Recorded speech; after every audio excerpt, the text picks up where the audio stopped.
గజం భూమి కేవలం 5,000 రూపాయలతో 135 గజాల డిటిసిపి అండ్ రేరా ఫ్లాట్ కేవలం 7 లక్షలు మాత్రమే. ట్రేడింగ్కి సంబంధించి అందరికీ సలహాలు సూచనలు ఇస్తుంటారు కదా, అసలు మీ ప్రాఫిట్ సంగతి ఏంటి? అసలు ఫస్ట్ నేను ఒక ట్రేడర్ని. మార్కెట్ సిచ్యువేషన్ బాగాలేక పోర్ట్ఫోలియో మొత్తం రెడ్లోకి వెళ్ళిపోతే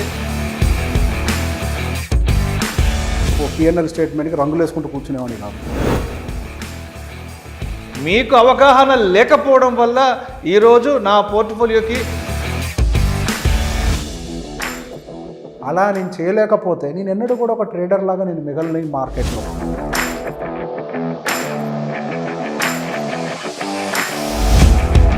ఈ ప్రొసీజర్ని 1-2 సార్లు లూప్లో చేస్తూనే ఉండాలి.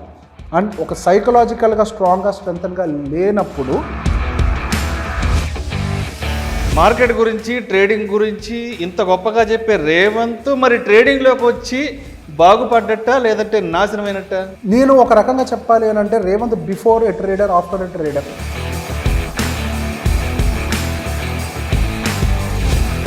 రేవంత్ అనేవాడు ట్రేడర్గా ఎవాల్వ్ అయ్యే ఈ ప్రయత్నంలో ఇందాకే చెప్పాను, రేవంత్ మరి ఈ సైకాలజీ అనేది మిస్ మ్యాచ్ అయినప్పుడు మరి ఆ సిచ్యువేషన్స్ని మీరు ఎలా హ్యాండిల్ చేసుకుంటారు? రేవంత్ నీ మనసు మాట నువ్వే వినకు, నీ రూల్ బుక్ మాట వినాలనేది నా ఫస్ట్ రూల్. ఒక ఆర్కిటెక్ట్గా మీ కెరీర్ని ప్రారంభించిన మీరు ఇవాళ మార్కెట్లో ఒక ట్రేడర్గా ఉన్నారు కదా, అంటే అవి మీ ఫ్యామిలీ సర్వైవల్కి సరిపోతున్నాయా? మీరు హ్యాపీగా ఉన్నారంటారా? సో బేసిక్గా మీరు చాలా మంచి క్వశ్చన్, ఎందుకంటే ఇది కొత్తగా వచ్చే ట్రేడర్స్కి బాగా తెలియాలి.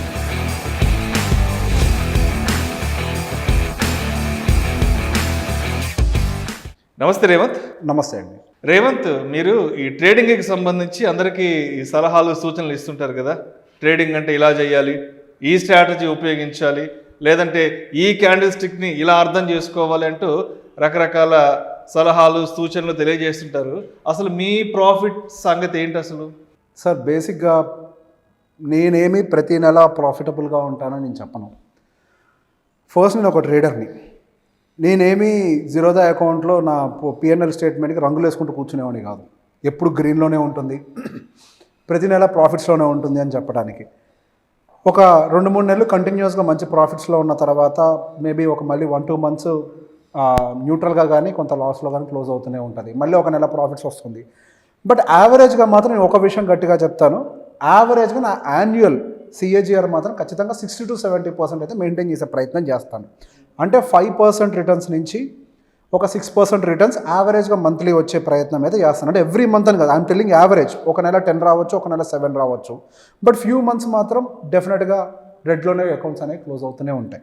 సో ఇప్పుడు మార్కెట్ సిచ్యువేషన్ బాగాలేక మార్కెట్ బాగా ఫాల్ అయినప్పుడు మీ పోర్ట్ఫోలియో ఆల్మోస్ట్ ఫాల్ అయిపోయి మీ పోర్ట్ఫోలియో మొత్తం రెడ్లోకి వెళ్ళిపోతే, రెడ్ కలర్లోకి అసలు మొత్తం చేంజ్ అయిపోతే పోర్ట్ఫోలియో, ఆ రోజు మార్కెట్ని తిట్టుకుంటారా లేదంటే మీకు అవగాహన లేకపోవడం వల్ల ఈరోజు నా పోర్ట్ఫోలియోకి ఇలాంటి సిచ్యువేషన్ వచ్చింది అనుకుంటారా మీరు?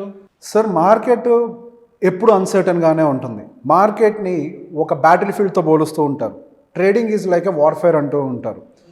ఎప్పుడు కూడా మార్కెట్ అన్సర్టన్ సిచ్యువేషన్స్ తోటి ఉంటుంది. ఒక ట్రేడర్ ఎప్పుడు కూడా ఒక అన్సర్టన్ సిచ్యువేషన్స్ ఎదుర్కొంటూనే ఉండాలి. ఒక హ్యూజ్ ప్రెషర్లోనే నిర్ణయాలు తీసుకుంటూ ఉండాలి. ఇన్స్టంట్ డెసిషన్ మేకింగ్ ఉండాలి. అతని డెసిషన్ ఏమాత్రం తప్పైనా కానీ ట్రేడర్ అకౌంట్ అనేది లాస్లోకి వెళ్తూనే ఉంటుంది. ఫస్ట్ నేను ఒక విషయాన్ని ఎప్పుడు నమ్ముతాను, ఏదన్నా లాస్ వచ్చింది అని అంటే అక్కడ నేను మార్కెట్ని బ్లేమ్ చేయకూడదు, అక్కడ నాకు నేను బ్లేమ్ చేసుకోవాలి. అక్కడ నేను ఆ సిచ్యువేషన్ కరెక్ట్గా హ్యాండిల్ చేయలేకపోయాను అని బ్లేమ్ చేసుకోవాలి. మార్కెట్ అనేది ఎప్పుడు అన్సర్టన్గానే ఉంటుంది, ఎప్పుడు ఎలా రియాక్ట్ అవుతుందో తెలియదు అనే విషయం తెలిసినప్పటికీ కూడా నేను క్యారీ చేస్తున్నటువంటి పొజిషన్స్కి తగు జాగ్రత్తలు తీసుకోకపోవడం వల్లనే ఎబ్నార్మల్ లాసెస్ని నేను ఫేస్ చేశాను అని ఒక విషయాన్ని నేను యాక్సెప్ట్ చేయగలగాలి. అలా నేను చేయలేకపోతే నేను ఎన్నడూ కూడా ఒక ట్రేడర్ లాగా నేను మిగలలేని మార్కెట్లో. సో బేసిక్గా అటువంటి కండిషన్స్ రెడ్లో కనిపించినప్పుడు నేను తీసుకున్నటువంటి ఛాలెంజ్ ఏంటి అని అంటే, నా పోర్ట్ఫోలియో మేబీ అంటే ఒక 10% సడన్గా నెగిటివ్లోకి వెళ్ళిపోయింది.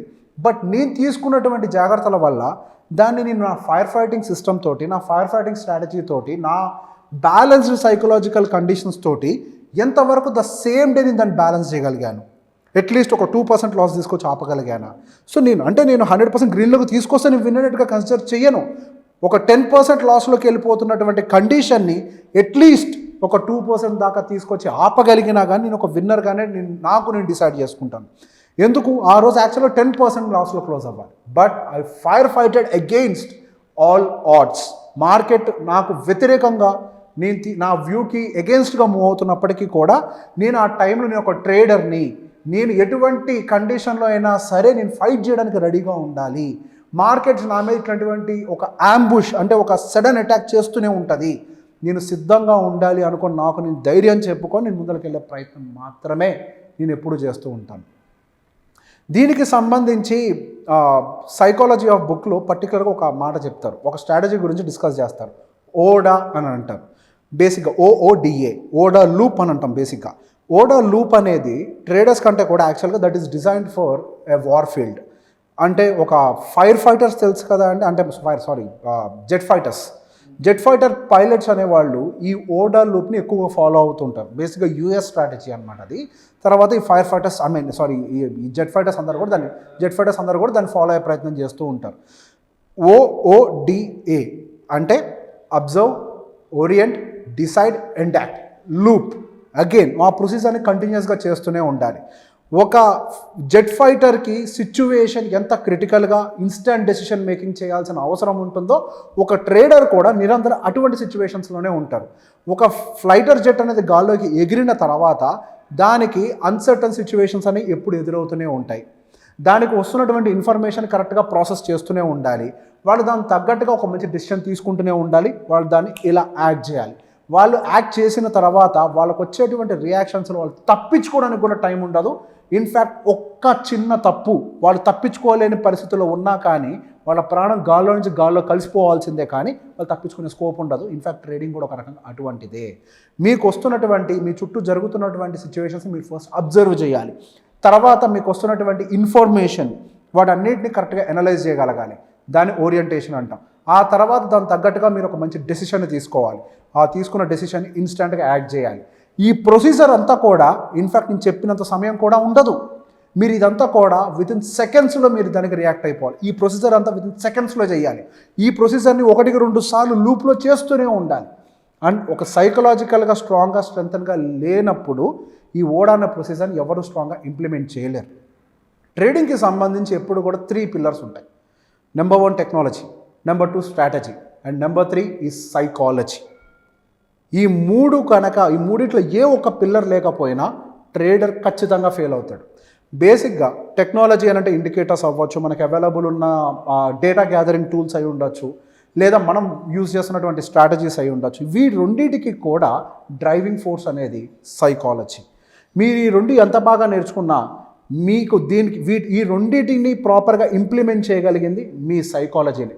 మీరు ఈ సైకాలజీని కనుక కరెక్ట్గా మేనేజ్ చేయలేకపోతే trust me, you are nowhere in the market. మీరు ఇట్లా పాడైపోతుంటారు. మార్కెట్ గురించి, ట్రేడింగ్ గురించి ఇంత గొప్పగా చెప్పే రేవంత్ మరి ట్రేడింగ్లోకి వచ్చి బాగుపడ్డట్ట లేదంటే నాశనమైనట్ట?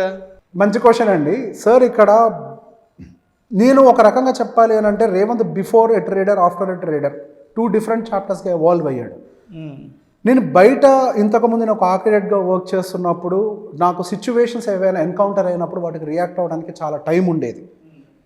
ఇప్పుడున్న కండిషన్లో నేను ఆ సిచ్యువేషన్కి ఇన్స్టెంట్గా రియాక్ట్ అవ్వాలి, ఇన్స్టెంట్గా డెసిషన్ తీసుకోవాలి. సో నా డెసిషన్ మేకింగ్ చాలా అక్యురేట్గా ఉండాలి. నేను చాలా ఫాస్ట్ డెసిషన్ మేకర్ అయి ఉండాలి. నా decisions majority of the time right అయి ఉండాలి. ఒకవేళ నేను రాంగ్ డెసిషన్ తీసుకున్నా కానీ దాన్ని రైట్ చేసే ప్రయత్నం చేయాలి. నేను వీటిల్లో ఎక్కడ ఫెయిల్ అయినా కానీ నేను ట్రేడింగ్లో ఫెయిల్ అయిపోతూ ఉంటాను. సో నేను ట్రేడర్గా సక్సెస్ అయ్యానా లేదా అని మళ్ళీ చెప్తాను. బట్ వీటన్నిటికంటే ముందు నేను ఒక వ్యక్తిగా ఎవాల్వ్ అవడానికి మాత్రం అది చాలా ఉపయోగపడిందని చెప్తాను.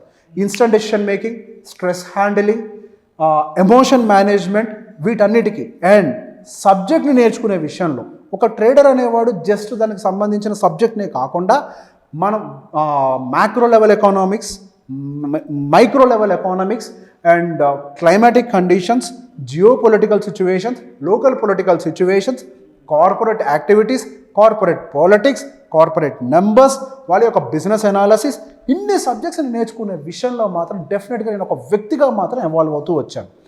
ఇన్ని రకాలుగా నేను నా జర్నీని స్టార్ట్ చేసిన తర్వాత రేవంత్ అనేవాడు ట్రేడర్గా ఎవాల్వ్ అయ్యే ఈ ప్రయత్నంలో కింద పడుతున్నాను, లెగుస్తున్నాను. ఇందాకే చెప్పాను, మరి 3 సార్లు సక్సెస్ఫుల్గా, అంటే నేను అవుట్ ఆఫ్ ఈ 12 months 3 months కన్సిక్యూటివ్గా ప్రాఫిట్ చేసిన రేవంత్ 4th month ఎందుకు ప్రాఫిట్ చేయట్లేదు? మరి అదే రేవంత్ కదా ట్రేడ్ చేసేది. 5th month ఎందుకు ప్రాఫిట్ చేయట్లేదు? మరి అదే రేవంత్ కదా ట్రేడ్ చేసేది. ఎక్కడ ల్యాక్ అవుతుంది అని అంటే, నేను ఇందాక చెప్పానే ఈ 3 పిల్లర్స్లో టెక్నాలజీ, స్ట్రాటజీ అండ్ సైకాలజీ, ఈ 3 పిల్లర్స్ గురించి చెప్పాను కదా. ఎప్పుడైతే ఈ 3rd పిల్లర్ అనేది వీక్ అవుతుందో ఈ 2 పిల్లర్స్ ఇక పనిచేయడం మానేస్తూ ఉంటాయి. ఇది ఎప్పుడైతే మనం సరిగ్గా హ్యాండిల్ చేయలేకపోతామో ఆటోమేటిక్గా మనం లాస్ మేకింగ్లోకి కొంత వెళ్ళిపోతూ ఉంటాం. ఇది నేనే కాదండి, ప్రతి ట్రేడర్ కండిషన్ ఇలానే ఉంటుంది. దట్స్ వై నిజం చెప్పే ఏ ట్రేడర్ అయినా, అబద్ధాలు చెప్పే ట్రేడర్ గురించి నేను మాట్లాడలేదు. నిజం చెప్పే ఏ ట్రేడర్ని ఒకటే చెప్తాడు, ఎప్పుడు ప్రాఫిట్గా ఉంటుంది సాధ్యం కాదు. బట్ ఓవరాల్గా యాన్యువల్గా మనం ప్రాఫిటబుల్గా ఉన్నామా లేదా, ఇది మాత్రమే. ప్రతిరోజు నేను ఖచ్చితంగా పట్టుకుందాల బంగారం వేయాలని నువ్వు అబద్ధం చెప్పేవాడివే. అదృష్టం కూడా లిమిట్ ఉంటుంది. ప్రతిసారి మీ వెనకాల పడి వస్తుందా ఉంటుంది ఏంటది, అది అలా ఉండదు. మీరు ఎప్పుడైతే సైకాలజీని కరెక్ట్గా బ్యాలెన్స్ చేస్తూ ఉంటారో అప్పుడు మీరు డెఫినెట్గా విన్ అవ్వడానికి ఆపర్చునిటీస్ ఉంటాయి. రేవంత్, మరి ఈ సైకాలజీ అనేది మిస్ మ్యాచ్ అయినప్పుడు మరి ఆ సిచ్యువేషన్స్ని మీరు ఎలా హ్యాండిల్ చేసుకుంటారు? సార్, బేసిక్గా నాకు ఒక ఎవాల్యుయేషన్ ప్రొసీజర్ ఉంటుంది ఎప్పుడైనా. ట్రేడర్ ఎవరికైనా ఉండాలి. The procedure should be there for any trader. Evaluation అనే దాన్ని ఎవరు చేస్తారు అని అంటే అది మీరు నా చుట్టూ ఉండే వాళ్ళు చేసేది కాదు. ఎవాల్యుయేషన్ లేదు. ఒక ట్రేడర్కి సంబంధించిన ఎవాల్యుయేషన్ తనకు తానే సెల్ఫ్గా చేసుకుంటూ ఉండాలి. ఎందుకనంటే తను రాసుకున్న స్ట్రాటజీ అవ్వచ్చు, తను తీసుకున్న ట్రేడ్ అయి ఉండొచ్చు, అది తనకి మాత్రమే తెలుసు. ఇక్కడ ఇద్దరు ట్రేడర్స్ కూడా సేమ్ ఉండరు. బేసిక్గా ఒక్కొక్క ట్రేడర్, నేను ఎప్పుడూ ఒక మాట చెప్తూ ఉంటాను, ఒక స్ట్రాటజీ అనేది పుస్తకం మీద రాసిన ఒక 10 పాయింట్లు కాదు, ఒక ట్రేడర్ యొక్క పర్సనాలిటీ అని. ఆ ట్రేడర్ యొక్క పర్సనాలిటీ, ఆ ట్రేడర్కి ఉన్నటువంటి సైకాలజీ, ఆ ట్రేడర్ నేర్చుకున్న స్ట్రాటజీ, ఆ ట్రేడర్కి ఉన్న మెంటాలిటీ, దాని లెవెల్ ఆఫ్ ప్రెషర్ హ్యాండిలింగ్, వీటన్నిటిని బేస్ చేసుకొని తయారు చేసుకునేది ఒక స్ట్రాటజీ. కానీ స్ట్రాటజీ అనేది జస్ట్ ఏదో ఒక 10 పాయింట్లు కాదు. సో ఒక స్ట్రాటజీ అనేది మిమ్మల్ని రిప్రజెంట్ చేస్తున్నప్పుడు అది మీరే మిస్హ్యాండిల్ చేశారు అని అంటే డెఫినెట్గా ఎక్కడో కొన్ని తప్పటడుగులు చేసే ఉంటాం. అంటే మీరు ఫాలో అవ్వాల్సిన రూల్స్ని ఎక్కడో మీకు తెలియకుండానే కొంత బైపాస్ చేసి ఉంటాం. ఇప్పుడు సహజంగా కొన్నిసార్లు ఏం జరుగుతుందంటే, సార్ సినారియో 1లో నేను స్ట్రాటజీని బాగా ఫాలో అవుతున్నప్పటికీ కూడా మార్కెట్స్ నాకు అనుకూలంగా, నా స్ట్రాటజీకి అనుకూలంగా లేనప్పుడు కనుక ఏదైనా లాస్ మేక్ చేస్తే అది నేను తప్పుగా పరిగణించాను. నాకు అన్నీ అనుకూలంగా ఉన్నప్పటికీ కూడా కనుక నేను లాస్ మేక్ చేశాను, ఈవెన్ నేను ప్రాఫిట్ మేక్ చేసినా కానీ స్ట్రాటజీ ఫాలో కాకుండా అది నేను తప్పుగానే పరిగణిస్తాను. నేను నా స్ట్రాటజీని బ్రేక్ చేశాను కాబట్టి నేను అక్కడ లాస్ అయ్యాను తప్పించి, నేను నా రూల్స్ని బ్రేక్ చేశాను కాబట్టి నేను అక్కడ లాస్ అయ్యాను తప్పించి మార్కెట్ నాకు ఎగనెస్ట్గా ఉందని చెప్పి మార్కెట్ని బ్లేమ్ చేయను. So I will start evaluating. అసలు ఫస్ట్ నేను ఏ ట్రేడ్ చేశాను, ఆ ట్రేడ్స్ అన్నీ కూడా నేను అనుకున్న నా స్ట్రాటజీకి అనుకూలంగా ఉన్నాయా లేవా. ఒకవేళ నా స్ట్రాటజీకి అనుకూలంగా లేకపోతే ఎందుకు లేవు, దానికి గల కారణం ఏంటి, నేను ఎక్కడైనా ఎఫెక్ట్ అయ్యానా, సైకలాజికల్గా నా మీద ఎటువంటి ఇంపాక్ట్ అయినా ఉందా. ఇందులో నేను 2 రకాలుగా తీసుకుంటూ ఉంటాను. సైకాలజీని 2 విధాలుగా డివైడ్ చేస్తాను. ఒకటి వచ్చేసరికి ఇంటెలిజెన్స్, అంటే మన ఆ టైంకి ఫాస్ట్గా తీసుకున్న డెసిషన్ మేకింగ్ అదంతా కూడా ఇంటెలిజెన్స్లో కేటగరైజ్ చేస్తాను. రెండోది వచ్చేసరికి స్ట్రెస్ మేనేజ్మెంట్. ఈ స్ట్రెస్ మేనేజ్మెంట్ అనేది నాకు స్ట్రెస్ క్రియేట్ అయ్యి తప్పుడు అడిగేసాను అనుకోండి, అది దేనివల్ల తప్పు జరిగింది అంటే నేను ప్రెషర్లోకి లోనై స్ట్రెస్ వచ్చి తప్పటడుగు వేశానా, లేదా నా మీద ఏదన్నా సెకండ్ ఇంపాక్ట్ ఉందా, అంటే వేరే ఏదైనా వీడియో చూసి అది నా మైండ్లోకి ఇంప్లాంట్ అయిందా, లేదా ఎవరైనా చెప్తే ఆ ఐడియా నా మైండ్లోకి ఇంప్లాంట్ అయిందా. దీనివల్ల కనుక తప్పు జరిగింది అయితే అది కూడా నా తప్పే. అసలు వినకూడదు అనేది నా ఫస్ట్ రూల్. రేవంత్, నీ మనసు మాట నువ్వే వినకు, నీ రూల్ బుక్ మాట వినాలనేది నా ఫస్ట్ రూల్. అట్లాంటిది బయటోడి మాట నువ్వు విని నీ మైండ్లోకి ఎందుకు ఎక్కించుకున్నావు, నువ్వు రూల్ నెంబర్ 1 బ్రేక్ చేసావు. నేను మళ్ళీ దాన్ని రీగెయిన్ చేసుకోవడానికి కొన్ని నెలల పాటు మెడిటేషన్ చేయటం, నా మైండ్ మీద నేను కంట్రోల్లో పెట్టుకోవటం, మనుషులతో లిటరల్గా మాట్లాడుకోవడం, కొన్ని నెలల పాటు నాకు నేను కూర్చోవటం, నేను ఎవరి మాట వినకూడదు, నా మాట కూడా నేను వినకూడదు, నా స్ట్రాటజీ మాట నేను వినాలి అని నన్ను నేను మెంటల్గా ప్రిపేర్ చేసుకునే ప్రక్రియలో నేను ఈ ఎవాల్యుయేషన్ అనేది తీసుకెళ్తూ ఉంటాను. ఇది చాలా డిఫికల్ట్ ప్రాసెస్. ఈ ప్రాసెస్లో sometimes we lose our self. ఒంటరితనాన్ని ఎదుర్కొంటాం, ఎవరిని మీట్ అవ్వము, ఇన్ఫాక్ట్ ఒక రకంగా చెప్పాలంటే మీతో ఇంత టైం స్పెండ్ చేసి వీడియోలు చేయడానికి కూడా నా ఒంటరితనాన్ని పోగొట్టుకోవడం కూడా ప్రయత్నం కూడా చెప్పచ్చు. I don't talk to anyone. I don't want to talk to anyone because I don't want anyone to manipulate my mind. నా బ్రెయిన్ మీద ఎవరో ఒకళ్ళ ఇంపాక్ట్ నాకు ఉంటుంది. రైట్. అయితే ఒక ఆర్కిటెక్ట్గా మీ కెరీర్ని ప్రారంభించిన మీరు ఇవాళ మార్కెట్లో ఒక ట్రేడర్గా ఉన్నారు కదా, మరి అంటే మీకు వచ్చే ఇన్కమ్, మీకు వచ్చే ప్రాఫిట్స్ ఏవైతే ఉన్నాయో అంటే అవి మీ ఫ్యామిలీ సర్వైవల్కి సరిపోతున్నాయా? మీరు హ్యాపీగా ఉన్నారంటారా? సార్, ఒక ట్రేడర్ అనే లైఫ్ ఎప్పుడు కూడా అన్సర్టన్గా ఉండేది. సో బేసిక్గా మీరు చాలా మంచి క్వశ్చన్, ఎందుకంటే ఇది కొత్తగా వచ్చే ట్రేడర్స్కి బాగా తెలియాలి. సార్, ట్రేడరు తన కెరియర్ స్టార్ట్ చేసే ముందు ఎప్పుడైనా కానీ ఒక 6 monthsకి కానీ 1 yearకి కానీ తన ఫ్యామిలీ సస్టైనెన్స్కి సరిపడా డబ్బులు పెట్టుకొనే దిగాలి. సార్, నేను ఇప్పుడు మళ్ళీ లాభం వచ్చిన మంత్స్లోనేమో దానికోసం ఖర్చు పెడతాను, అందులో క్వశ్చన్ సరిపోద్దా లేదా, మరి లాభం రాని మంత్స్ ఎట్లా మెయింటైన్ చేయాలి ఫ్యామిలీని?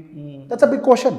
సో బేసిక్గా మీరు దిగటమే మీ ఫ్యామిలీ ఇన్కమ్కి సరిపడా, మీ ఫ్యామిలీ ఎక్స్పెండిచర్కి సరిపడా ఇన్కమ్ని జనరేట్ చేయగలిగే క్యాపిటల్ ఉంటేనే దిగాలి. నా ఫ్యామిలీ ఎక్స్పెండిచర్ ₹1,00,000 ఉందనుకోండి, నేను యావరేజ్గా 5% రిటర్న్స్ జనరేట్ చేస్తున్నా అని చెప్తా. అంటే ₹50,000 నాకు సరిపోతాయా? అంటే నా క్యాపిటల్ ఎంత ఉండాలి? 20 లక్షలు పెట్టుకొని దిగాలి నేను.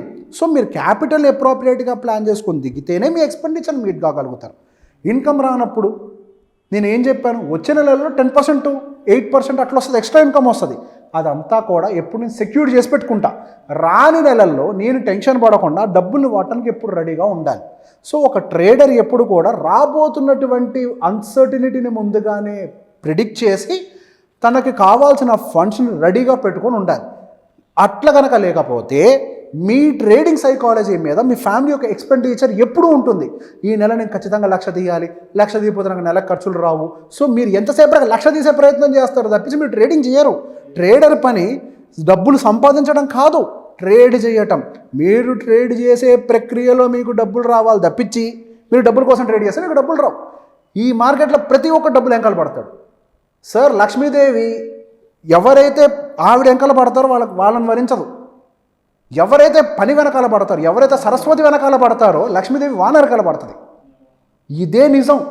ఎవరికైతే నాలెడ్జ్ ఉంటుందో, ఎవరైతే డిసిప్లిన్డ్గా ఉంటారో, ఎవరైతే డిసిప్లిన్డ్గా వర్క్ చేస్తారో వాళ్ళ వెనకాల ఎప్పుడు డబ్బులు వస్తూనే ఉంటాయి. రైట్. డబ్బులు వెనకాల పడితే డబ్బులు రావు.